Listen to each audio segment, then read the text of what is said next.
My grandpa always said, you never get a second chance to make a first impression. And online, that's your website. And that's why London Real is currently migrating our entire web presence over to squarespace.com, an all-in-one design and build service for your website. To check them out, click on the link below, go to squarespace.com, use the code London6, you get 10% off, and make that impression. I'm gonna wrap this up unless you got any more questions. There's one thing I quite like to ask. Obviously it's about like the scientific mindset, and how we came back from that very rigid Christian mindset where scientific thought could not really get a foothold in it. And I just wanted to know if you thought the pendulum had swung maybe too far in the other direction now, that maybe not like the scientific method itself, but the certain mind that the scientists come from, that it's slightly stuck in a rut and quite rigid. Because I know we had the TED Talks of Rupert Sheldrake, whose talk actually addressed that very idea, and it was sort of taken off the TED Talks. I think it's a big issue. We see, I think, a lot of polarization at the moment, and there is relating to Rupert Sheldrake's talk, there is a materialist scientist attitude, not just in science, but in business and in a lot of spaces. And on the other side, we have the spiritual. And, when Rupert Sheldrake was talking about morphogenic fields and his concept, which basically, I guess in that you're throwing in sixth sense and the idea that there's another dimension, I think it's absolutely valid to research that. It's as plausible as quantum mechanics, and in many ways very similar, because obviously quantum mechanics is exploring another physical dimension, but it's a dimension that's quite weird compared to that which we're familiar with.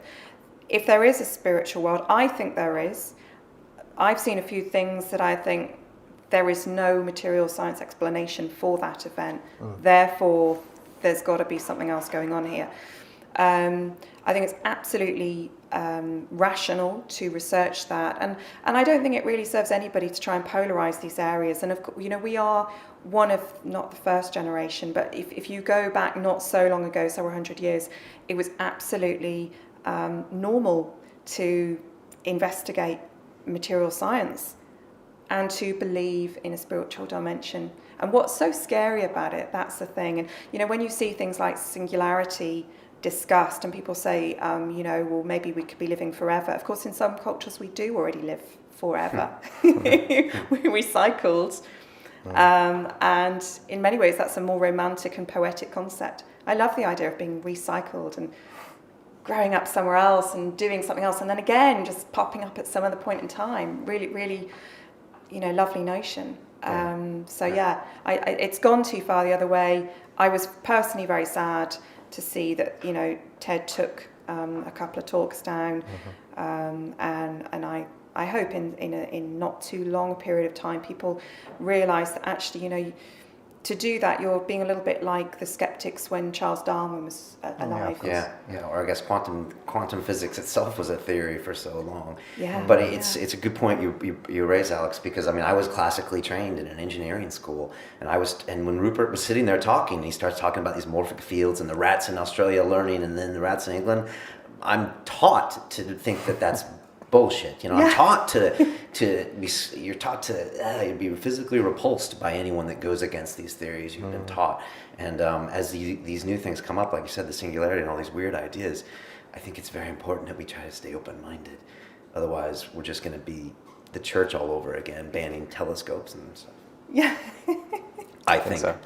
But anyways, really good question. Really good answer.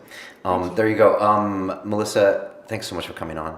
Pleasure. Thank you. It's always nice to have someone in here, with a breath of fresh air and someone who comes from a different place. And, I just think it's nice to have people that think about things that aren't always for profit. I think it helps to have people like that in here. So, because I think a lot of us are always like, okay, how do we make the next business, or how do we pay the bills and that? So for that, it's good.